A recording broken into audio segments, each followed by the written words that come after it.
आज से करीब 13 अरब साल पहले हुई एक ऐसी घटना जिसने इस ब्रह्मांड को जन्म दिया, एक महाविस्फोट जिसे हमने नाम दिया बिग बैंग। इससे जन्म हुआ उन सभी चीज़ों का जिसे हम देख सकते हैं, छू सकते हैं, महसूस कर सकते हैं, यहाँ तक कि वो भी जिसे हम देख नहीं सकते।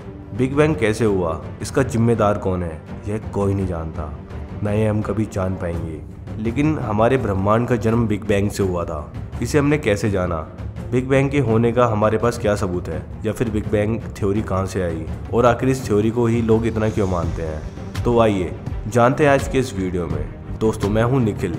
तो चलिए शुरू करते हैं आज के इस एपिसोड को। इन सभी की शुरुआत हुई थी सन 1608 में, जब एक डच ग्लास मेकर हंस लेफ्रे ने इतिहास में पहली बार एक ऐसे डिवाइस की खोज की जो किसी भी ऑब्जेक्ट को 3 गुना तक मैग्नीफाई कर सकती थी, और ऐसे जन्म हुआ टेलीस्कोप का। इसके बाद 1600 में इटालियन पॉलीमैथ गैलीलियो गैलीली ने अपने पहले टेलीस्कोप की रचना की और अंतरिक्ष की ओर नज़र घुमाई।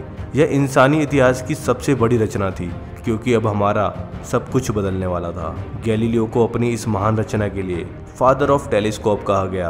अब टेलीस्कोप ने हमें हमारी पहुंच से दूर के ऑब्जेक्ट को भी देखने के काबिल बनाया, लेकिन हमेशा की तरह इस बार भी धर्म की आड़ में लोग ने सच्चाई को दबाने की कोशिश की। जब गैलीलियो ने यह ऑब्जर्व किया कि रात के आसमान में दिखने वाले यह तारे असल में ग्रह हैं, और वो भी हमारी पृथ्वी के समान चक्कर काट रहे हैं, लेकिन हमारी धरती का नहीं बल्कि सूरज का, तब निकोलस कोपरनिकस के हेलियोसेंट्रिक थ्योरी को सपोर्ट करते हुए यह बताया कि असल में हमारी धरती केंद्र नहीं है, बल्कि सूरज हमारे सौरमंडल का केंद्र है।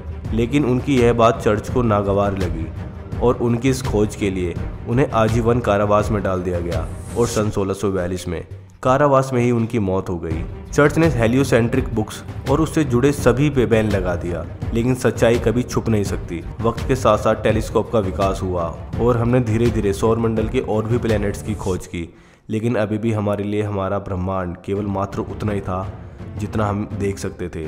एस्ट्रोनॉमर्स के मन में हमेशा यह सवाल रहता था कि आखिर दूर अंतरिक्ष में यह है क्या।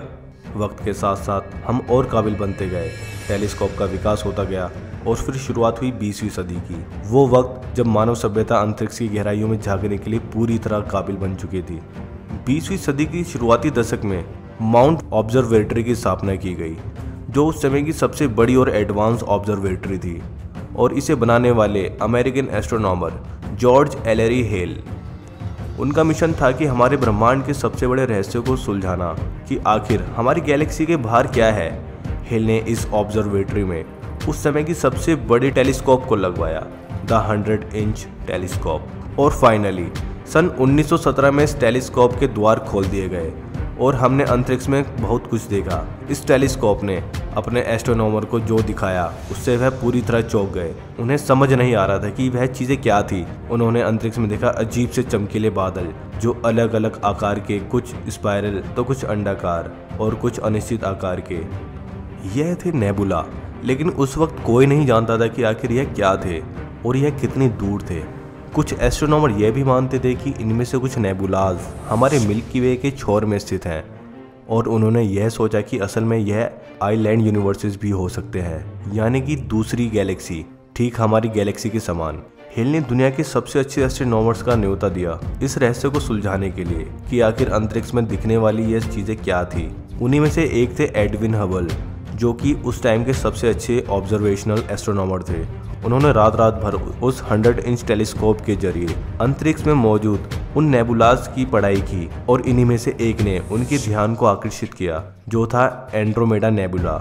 हबल एंड्रोमेडा नेबुला में मौजूद तारों को देख सकते थे, लेकिन यह साबित करने के लिए कि यह भी असल में गैलेक्सी है, हबल को यह पता करना बहुत ज़रूरी था हमारी गैलेक्सी हमसे कितनी दूर है। लेकिन यह पता लगाना कोई मामूली बात नहीं थी। लेकिन हबल भी हार मानने वाले में से नहीं थे।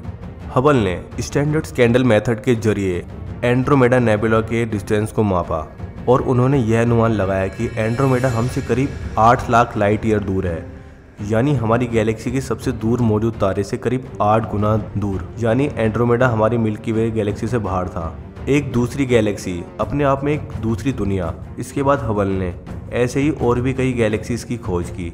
कई सारे नेबुलाज जो स्पाइरल थे वो असल में नेबुलाज नहीं बल्कि गैलेक्सीज थी। हबल की इस खोज ने हमारे ब्रह्मांड को देखने का नजरिया ही बदल दिया। हम ब्रह्मांड में अकेले नहीं थे। इस ब्रह्मांड में ऐसे और भी गैलेक्सीज मौजूद हैं। हबल ने इसके बाद जो खोज की वो तो इससे भी ज़्यादा अमेजिंग थी। हबल ने यह देखा कि यूनिवर्स की सारी गैलेक्सीज लगातार हमसे दूर जा रही हैं। वैसे हबल की खोज से पहले ही अमेरिकन एस्ट्रोनॉमर वेस्टो स्लीफर ने यह देखा था कि स्पाइरल नेबुलास, जिसे बाद में हबल ने गैलेक्सी बताया, वो नेबुलास लगातार हमसे दूर जा रहे हैं। हबल ने यह भी देखा कि गैलेक्सी हमसे जितनी दूर मौजूद है वह उतनी ही तेज़ी से हमसे दूर जा रही है, यानी ब्रह्मांड फैल रहा है। हबल ने बताया कि ऐसा लग रहा है कि गैलेक्सी हमसे दूर जा रही है, लेकिन यह स्पेस खुद है जो लगातार फैल रहा है। हबल की यह खोज एस्ट्रोनॉमी की सबसे बड़ी खोजों में से एक थी। इसका मतलब था ब्रह्मांड स्थिर नहीं है, बल्कि यह लगातार बढ़ रहा है और लगातार बड़ा हो रहा है। लेकिन ऐसा क्यों? ब्रह्मांड क्यों फैल रहा है, यह तो हम नहीं जानते। लेकिन इस खोज से एक सवाल यह भी आया कि अगर हमारा ब्रह्मांड फैल रहा है तो आखिर किस चीज़ से फैल रहा है। हबल ने यह भी देखा कि जब सारी चीज़ें लगातार फैल रही हैं तो ऐसा नहीं हो सकता कि शुरुआत में ये सब असल में एक जगह पे श्रिंक थे और बस यहीं से जन्म हुआ बिग बैंग थ्योरी का। बिग बैंग थ्योरी, जिसके अनुसार हमारा पूरा ब्रह्मांड एक छोटा बिंदु जो कि एक प्रोटॉन के आकार का था, इसी बिंदु में हुए एक महाविस्फोट ने हमारे ब्रह्मांड को जन्म दिया। लेकिन इसे साबित करने के लिए हमें सबूत की तलाश थी और बिग बैंग के सबूत के लिए हमें अलग प्रकार के टेलीस्कोप की आवश्यकता थी, विजिबल लाइट के परे इलेक्ट्रोमैग्नेटिक वेव्स को भी देख सके। विजिबल लाइट इलेक्ट्रोमैग्नेटिक वेव का एक छोटा सा हिस्सा जिसे हम अपनी आंखों से देख पाते हैं, लेकिन जैसे जैसे वेवलेंथ बढ़ती है वैसे वैसे इलेक्ट्रोमैग्नेटिक वेव्स गामा रेज से और माइक्रोवेव्स की ओर बढ़ती है। इनको हम भले ही ना देख सकें, लेकिन इससे ब्रह्मांड के उन सभी चीज़ों को भी देखा जा सकता है जिसकी अभी तक हमें जानकारी ही नहीं थी। साल 1964 में एस्ट्रोनॉमर आर्नो पेंजियास और रॉबर्ट विल्सन एक नए रेडियो टेलीस्कोप पर काम कर रहे थे। इसमें लगी एंटीना अंतरिक्ष में आने वाले माइक्रोवेव्स और रेडियो वेव्स को ऑब्जर्व कर सकता था। उन्होंने सोचा इसके मिल्की वे द्वारा छोड़े जाने वाली हल्की सी चमक को देख पाएंगे। जब उन्होंने इस रेडियो टेलीस्कोप को एम्प्टी स्पेस की तरफ घुमाया, जहां वैसे तो कुछ नहीं था, लेकिन उन्हें वहां कुछ अजीब देखने को मिला। उस इलाके में जहां वैसे तो कुछ नहीं था, लेकिन वहां से माइक्रोवेव्स के सिग्नल्स आ रहे थे, जो कि इस पर इशारा कर रहा था कि वहां कुछ गर्म था, जबकि वहां कुछ था ही नहीं। फिर इन सिग्नल्स को हर डायरेक्शन में ऑब्जर्व किया। यह स्पेस के चारों ओर से आ रहे थे। उन दोनों एस्ट्रोनॉमर्स को लगा कि यह कोई तकनीकी खराबी होने लगी है, इसलिए उन्होंने हर संभव प्रयास किया। टेलीस्कोप की पूरी जांच की, लेकिन यहाँ सिग्नल्स फिर भी रिसीव हो रहे थे। यह बता रहे थे कि एम्प्टी स्पेस जहाँ का तापमान 0 होना चाहिए, लेकिन वहाँ का तापमान एब्सोल्यूट 0 से 3 डिग्री ऊपर था। उन्हें पता नहीं था कि यह क्या थी, लेकिन उन्होंने अनजाने में ही खोज कर ली थी बिग बैंग के सबूत की। यह माइक्रोवेव से बिग बैंग के आखिरी आफ्टर फ्लो का, जिसे आज भी चारों तरफ देखा जा सकता है। अगर हम आसमान के सारे तारों को बुझा दें, अंधेरा कर दें, तो हमें हल्की सी लाल चमक देखने को मिलेगी। यह है बिग बैंग के दौरान निकलने वाली चमक। इस चमक के दौरान निकली रोशनी ही आज ब्रह्मांड की चारों तरफ मौजूद है, लेकिन माइक्रोवेव्स के फॉर्म में। आर्नो पेंजियास और रॉबर्ट विल्सन को अपने इतिहास खोज के लिए साल 1978 में नोबेल प्राइज से सम्मानित किया गया।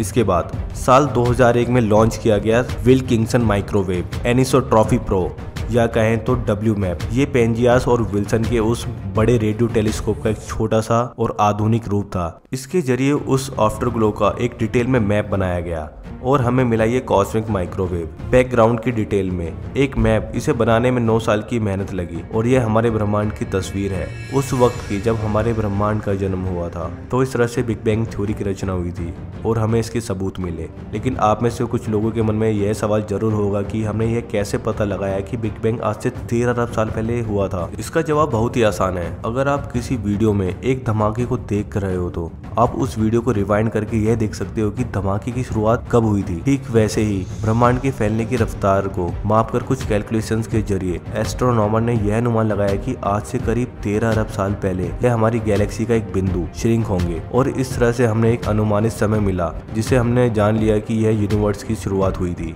इस थ्योरी को अधिकांश लोग इसलिए मानते हैं क्योंकि हमें मिले सबूत इस थ्योरी के अनुसार सटीक बैठते हैं। तो बिग बैंग थ्योरी के लिए एक लाइक तो बनता है।